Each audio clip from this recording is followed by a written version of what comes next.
요한계시록 20장 1절에서 6절까지 말씀입니다. 같이 봉독합니다. 시작.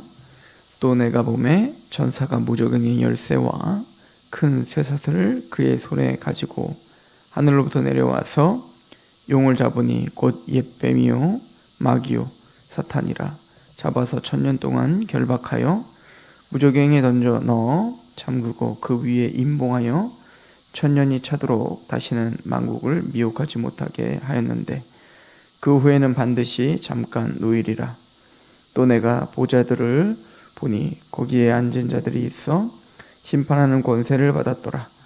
또 내가 보니 예수를 증언함과 하나님의 말씀 때문에 목배임을 당한 자들의 영혼들과 또 짐승과 그의 우상에게 경배하지 아니하고 그들의 이마와 손에 그의 표를 받지 아니한 자들이 살아서 그리스도와 더불어 1000년 동안 왕노릇하리니 그 나머지 죽은 자들은 그 1000년이 차기까지 살지 못하더라. 이는 첫째 부활이라. 이 첫째 부활에 참여하는 자들은 복이 있고 거룩하도다. 둘째 사망이 그들을 다스리는 권세가 없고 도리어 그들이 하나님과 그리스도의 제사장이 되어 1000년 동안 그리스도와 더불어 왕노릇하리라. 아멘. 오늘 본문은 기독교의 어떤 성경 해석상에 있어서 굉장히 큰 논란이 있는 구절이기도 합니다. 특별히 오늘 이 구절을 천년왕국 이렇게 부르는데요. 이 천년왕국에 대해서는 사실은 이 새벽 예배 때 계시록을 짧게 묵상하는 이 시간에 자세하게 다룰 수는 없습니다. 크게는 이 천년왕국을 무천년설, 후천년설, 전천년설, 그리고 또 전천년설도 나눠져요. 역사적 전천년설, 또 세대주의적 전천년설, 또 세대주의의 전천년설에서도 극단적이고 극단적이지 않은 온건한 이렇게 또 나눠지기 때문에 굉장히 복잡한 신학적인 논쟁이 있는 구절입니다. 그러나 우리가 염두해야 될 것은 극단적인 세대주의가 아니라면 우리는 이제 무천년설과 역사적 전천년설은 개혁주의적인 노선 안에 충분히 받아들일 수 있는 내용이다라고 하는 정도만 좀 아시고, 또 나중에 우리가 요한계시록을 이제 강해를 하게 될 때 더 자세하게 우리가 알게 될 것입니다. 쉽게 이야기하면 우리 두 가지만 좀 살펴보면, 그 전천년설이라고 하는 것은 이 천년왕국 전에 예수님이 재림하신다라고 하는 얘기인 거예요. 그러니까 세대주의적 전천년자들은 예수님이 재림이 먼저 있고 그리고 천년왕국이 이 땅에 실제적으로 정말 문자적으로 1000년 동안 이루어질 거다. 그래서 그 세대주의적 전천년자들은 정말 실질적으로 팔레스틴 땅에 있는 그 예루살렘이 다시 회복될 거다라고 하는 거. 그래서 1000년 동안 예수님의 지상 통치가 있을 거다라고 믿는 거죠. 후천년설이라고 하는 것은 천년왕국 후에 예수님이 재림할 거다라고 믿는 거예요. 이것은 이 자유주의 신학자들 중심으로 많이 이야기를 합니다. 현대에서는 물론 이것도 개혁주의 신학, 정통 보수적인 신학을 하고 있는 분들 중에서도 이 후천년설을 말하고 있는 분들이 있었어요. 대표적으로 조나단 에드워드 같은 사람이겠죠. 근데 이것은 즉 우리가 이 땅에 천국과 비슷하게 이 땅을 우리가 만들어갈 수 있다는 거예요. 그리고 난 다음에 예수님이 재림하신다, 이렇게 생각을 하는 겁니다.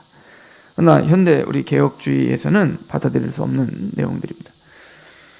그럼 무천년설은 뭐냐면, 무천년설이라는 그 용어 자체가 사실은 좋은 용어는 아닙니다. 천년왕국이 없다라는 뜻이잖아요. 근데 그런 용어는 아니고 개혁주의 노선에서 지금 광범위하게 받아들이고 있는 내용인데, 이 무천년설이라는 것은 이미 시작된 천년왕국 이렇게 표현하는 게 맞아요. 무슨 얘기냐면 이 천년왕국은 상징적, 그러니까 이 땅의 지상적인 또 천년왕국, 천년이라고 하는 것이 정말 문자적으로 이 땅에 예수님이 재림한 후에 이루어지는 게 아니라 이것은 천년왕국이 이미 시작됐다라고 하는 겁니다. 언제? 예수님의 십자가 사건으로 이미 사단의 권세는 결박당했다라고 보는 겁니다. 그리고 그 예수님이 십자가로 승리하신 그 결박한 이후에 이제는 하나님의 성도들은 예수님과 함께 지금 왕노릇하고 있는 상황이다. 그래서 구원받아 하는 백성들을 왕같은 제사장이라고 이야기하고 있는 것이고, 또 이것을 이제 지지하고 있는 구절들은 이제 예수님께서 그 제자들 70문도를 파송하실 때 그 70문도를 파송하시면서 그 제자들이 둘둘씩 짝져서 예수님의 이름으로 귀신을 내어 쫓고 예수님의 이름으로 병든 사람들을 일으키고 또 그런 사역을 하고 돌아왔을 때 성교보고를 예수님께 하죠. 그때 그 성도들은, 그 제자들은 예수님께 와서 정말 예수님의 이름으로 그렇게 역사가 일어납니다 라고 신이 났었어요. 그때 예수님이 하는 말이 옳다. 너희가 사역할 때 하늘에서 사탄이 떨어지는 걸 내가 봤다 라고 말씀을 하시죠. 그리고 내가 뱀과 전갈을 밟을 수 있는 권세를 너에게 줬다 라고 표현하는 거예요. 즉 그 뱀과 전갈, 즉 사단의 권세를 밟을 수 있는 권세가 이미 성도들에게 주어졌다. 그러므로 그게 왕권이다 라고 이야기하는 것이죠. 또한 예수님께서는 이 이야기를 하기 전에 그 모든 이 성도들의 사단을 제어하고 하나님의 뜻을 선포하는 그 왕권을, 왕같은 제사장 됨을 설명하기 위해서 이미 예수님께서 사단의 권세를 결박했음을 설명하죠. 그게 이런 내용인 거예요. 예수님께서 이제 귀신 축사 사역을 하실 때 당시에 바리새인과 서기관들은 예수님께 조롱을 했죠. 당신은 저 사람은 귀신이 귀신을 내어쫓는 거다, 사탄이 사탄을 내어쫓는 거다 라고 비판을 하니까 예수님께서 같은 집안 가운데 어떻게 서로 내쫓을 수가 있겠니? 라고 이야기하면서 말씀하신 말씀이 강한 자를 결박하고야 그 세간을 늑탈하지 않겠냐, 그 세간을 강탈하지 않겠냐. 그래서 예수 그리스도의 십자가 사역이 바로 이 사역임을 설명하고 있는 거예요. 내가 만약에 성령의 능력으로 그 귀신을 내어 쫓은 거라면 이미 하나님의 나라가 임했다라고 표현하고 있죠. 그러니까 그 얘기는 예수님의 지상사역을 통해서 이미 하나님의 나라는 이 땅에 도래하게 됐고, 즉 하나님의 나라라는 건 하나님의 통치가 이 땅에 도래하게 됐고, 그것은 이미 강한 자, 그것은 지금 뭐죠? 사탄을 가리키죠. 그 사탄을 결박했다는 거죠. 그 예수님의 십자가로 그 사탄은 이미 머리가 부서졌으며 그래서 결박당했고, 그러므로 세간을 강탈했다라고 하는 것은 이제는 하나님의 나라가 침투하여 들어와서 그 사단의 권세에 얽매여 있던, 즉 사단의 노예가 되어 있던 하나님의 백성들, 그의 백성들, 포로가 되어 있던 그의 백성들을 강탈했다. 그들을 부수고, 그들을 사단의 권세를 부수고 그 하나님의 백성들을 구원해냈다라고 하는 것을 그렇게 전투적인 용어로 사용하고 있는 거죠.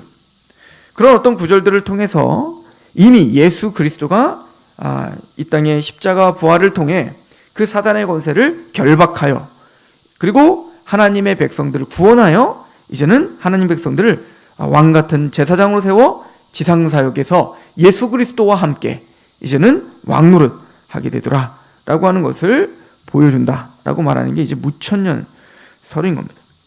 물론 우리는 전천년설과 무천년설 두 가지를 다 허용할 수는 있지만, 그러면 우리는 어떤 것이 성경 전반적인 또 요한계시록의 어떤 흐름 속에 무엇이 더 합당한가라고 하는 것을 우리는 생각을 하면서 봐야겠죠. 또 견해가 다르다고 하여 이 부분은 이단의 문제라든가 이 부분은 성경이 완전한 잘못된 해석이라고 비판할 수가 없는 거예요. 그래서 전천년설을 지지하고 있는 뭐 오스본 교수랄지 이런 훌륭한 교수들도 또 무천년설을 지지하고 있는 사실은 뭐 그레고리 미리랄지 또 여러 교수들의 글들 속에 공통적으로 주장되는 것은 이런 전천년설과 후천년설 또 이 무천년설을 주장한다고 하여 서로 우리는 연약한 해석들을 하고 있다. 그러면 하나님 나라를 봤을 때 우리는 아마 놀라게 될 것이다 라고 하는 이야기를 하는 것을 볼 수 있습니다. 그러므로 겸손하게 이 말씀을 볼 필요가 있다는 겁니다. 저는 여러 가지 정황상 또 우리 기독교 역사 속에서 어거스틴과 칼빈과 루터를 중심으로 한 또 지금 개혁주의 광범위한 개혁주의 신학자들이 지지하고 있는 저는 무천년설을 지지합니다. 는 것을 보면서 우리가 이 말씀을 간단하게만 좀 상고하려고 합니다. 20장 1절에 보면 또 내가 보매 천사가 무저갱의 열쇠와 큰 쇠사슬을 그의 손에 가지고 하늘로부터 내려와서 용을 잡으니 곧 옛뱀이고 마귀요 사탄이라 잡아서 1000년 동안 결박하여 무저갱에 던져 넣어 잠그고 그 위에 임봉하여 1000년이 차도록 다시는 만국을 미혹하지 못하게 하였는데 그 해는 반드시 잠깐 노일이라. 우리가 이 무천년설을 지지하는 방향으로 이 말씀을 보면 20장 1절부터 3절까지는 다시 처음으로 돌아가고 있는 모습인 거예요. 그래서 다시 한번 그 예수 그리스도의 십자가 사건, 즉 사단의 권세를 결박했던 그 사건으로 다시 한번 돌아가서 다시 17장, 18장, 19장까지 그 사단과 하나님의 나라가 그 사단의 나라를 승리하게 하고 예수님의 재림으로 심판당하고 있는 모습까지를 다시 되짚어 정리하고 있는 듯한 모습을 보여주고 있죠. 그래서 사실은 20장은 또 독특한 게 아니라 요한계시록 12장에 있는 내용과 굉장히 평행선상을 이루면서 가고 있는 것을 우리는 볼 수가 있습니다. 이제 우리가 이 무천년설을 지지할 때 또 생각해야 되는 것은 왜 우리가 이 천년이라는 것을 상징적인 것으로 봐야 되는가? 왜냐하면 요한계시록 자체가 이미 상징적인 책이기 때문에 그렇습니다. 묵시문학적인 특징을 갖고 있기 때문에 그런 거예요. 14만 4천도 문자적인 14만 4천이 아니죠. 또 12일에 즉 3년 6개월 계속 진행되고 3년 6개월 즉 고난의 시기 또 승리의 시기인 그 3년 또 예수 그리스도의 복음을 증거하는 시기인 3년 6개월이라는 또 그런 숫자랄지 또 7교회, 7나팔, 7대접 이런 계시록에 나오는 광범위에 쓰여지고 있는 그 모든 숫자적인 표현들은 상징적인 묵시적인 표현인 것을 우리가 감안할 때 이 천년이라고 하는 것도 바로 그 당시 천이라고 하는 숫자는 완전하고 또 많다 이런 뜻이거든요. 그러므로 하나님의 계획 속에 있는 완전하고 또 오랜 기간이지만 또 하나님의 절대적인 주권 아래에 있는 완전한 그런 때까지 하나님이 주장한 때까지 하나님 예수 그리스도와 하나님의 백성들이 왕노릇하는 시기, 이 땅에서 악노릇하는 시기다라고 보는 것 맞습니다. 이것은 바로 예수님의 초림서부터 재림 때까지의 모든 시간을 가리키고 이야기하는 것이고 또 더 나아가서 우리가 지금까지 계속 보면 그 사탄이 권세를 받아 하나님의 교회를 미혹하고 유혹하고 핍박하는 시기는 항상 3년 6개월이었어요. 고난의 시기죠. 교회 입장에서 보면 또 그거와 비교가 되고 있는 것으로 우리는 보는 것이 맞습니다. 그래서 하나님의 그 통치가 훨씬 더 강하며 또 하나님의 통치가 훨씬 더 압도하고 있는 모습을 볼 수 있다라고 하는 것을 우리는 볼 수 있습니다. 예수 그리스도로 말미암아 이미 이제는 유대에 국한되었던 그 복음, 게다가 유대인들 중에서도 특별히 하나님의 택함 받은 소수의 사람들이 구원함을 받을 수밖에 없었죠. 그런데 이제는 예수 그리스도의 십자가로 말미암아 예루살렘과 온 유대와 사마리아와 땅끝까지 이르러 하나님의 복음이 편만에 증거되는 그런 놀라운 역사들이 일어나게 되고 이것이 바로 사탄이 결박당했다라고 하는 의미라고 우리는 믿고 있는 거예요. 그래서 하나님의 복음이 선포될 때 이제는 그것을 막을 수가 없죠. 이제 사탄이 그것을 막을 수 없고 예수 그리스도의 권세가 그들을 압도하여 하나님의 택함받은 백성들을 끄집어내는 역사, 지금도 복음이 선포되어 편만하게 하나님의 복음이 선포되고 있는 역사를 보여주고 있다라고 하는 것으로 우리는 보는 것입니다.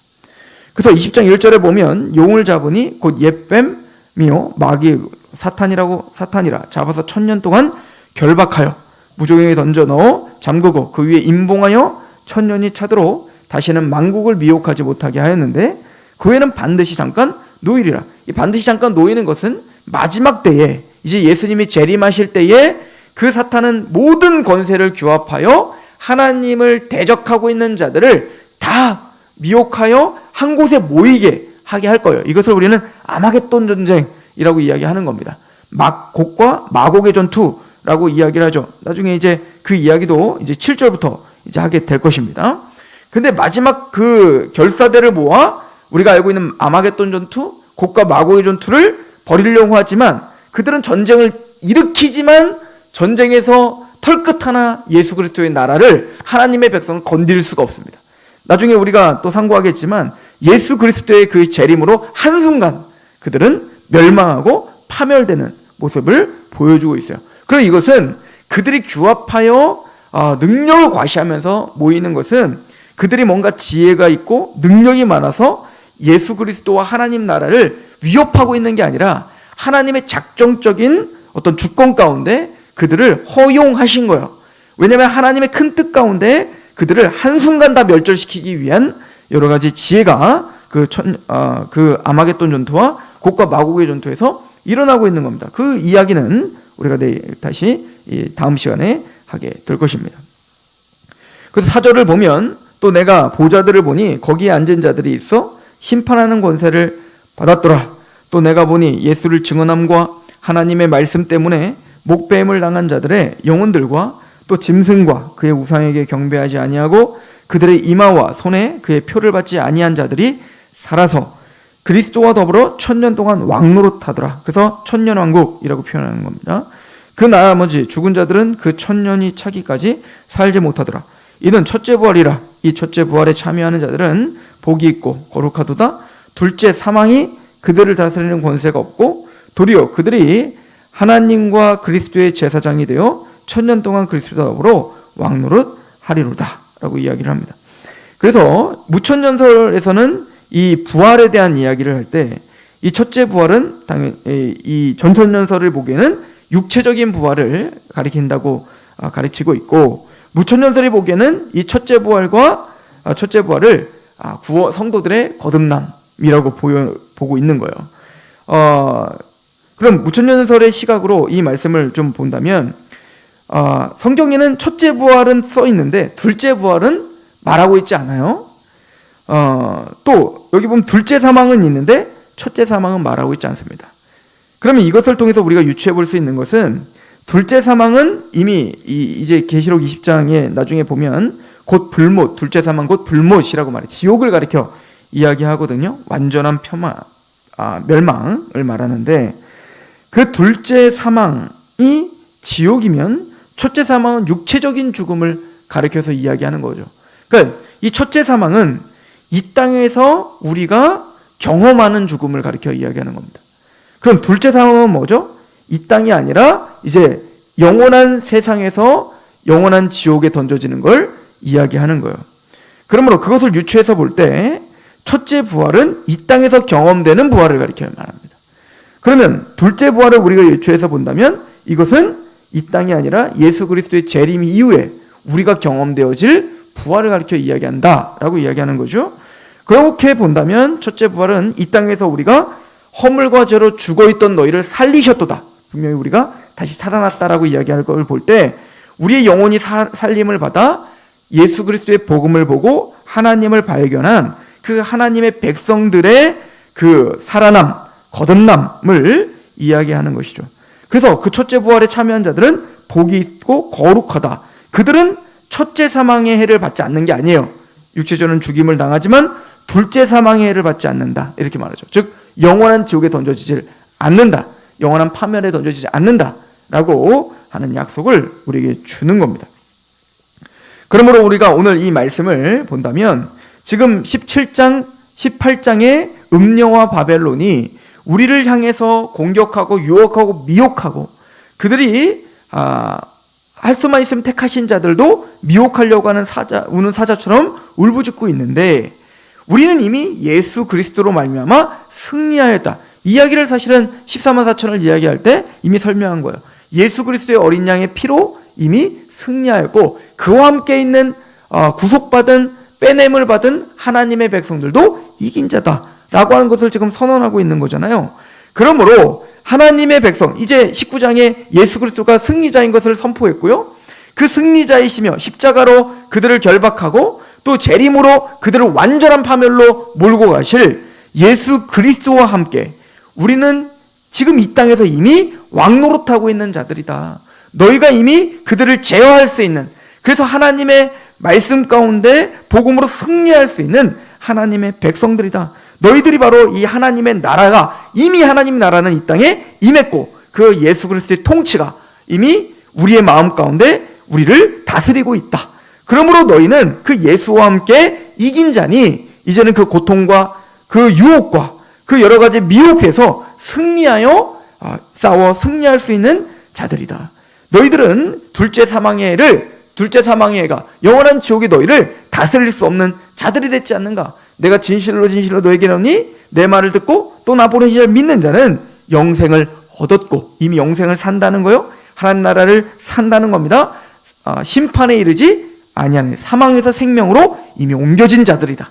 너희들은 심판의 권세가 너희를 다스릴 수 없고 이미 너희는 하나님의 백성 되어 둘째 사망의 해를 받지 않게 되었다. 그러므로 힘내라. 너희들은 예수 그리스도와 함께 승리한 자들이며 너희들이 다스리는 자들 아닌가라고 우리의 지금 정체성을 설명하고 있는 것입니다. 나중에 시간이 되면 우리가 또 전천년설에서 말하고 있는 천년왕국을 더 자세하게 할 날이 올 것입니다. 오늘은 하나님의 말씀을 우리가 상징적인 의미와 또 이 계시록을 그렇게 묵시적인 의미로 또 개혁주의 노선에서 무천년설에서 봤던 해석을 잣대로 이 20장을 통해 우리가 이미 하나님 나라를 살고 있고 우리가 하나님의 복음을 갖고 다스릴 수 있는, 그 사단의 권세를 제어할 수 있는 하나님의 왕들이다. 그렇게 고백하며 오늘도 승리하는 저를 되기를 축원합니다. 기도하겠습니다. 하나님 아버지, 너무나 감사합니다. 이미 예수 그리스도의 십자가로 그 사단의 권세를 결박하고 우리를 그 종됐던 곳에서 건져내시어 예수 그리스도의 십자가의 보혈로 우리 죄를 씻어주시고 우리를 하나님의 자녀라 칭해 주셔서 감사합니다. 하나님이여, 이제는 왕같은 제사장답게 그 복음을 들고 힘있게 그렇게 사단의 권세를 제어하며 그렇게 예수 그리스도의 이름으로 승리하는 그런 하나님의 백성들 되게 하시옵소서.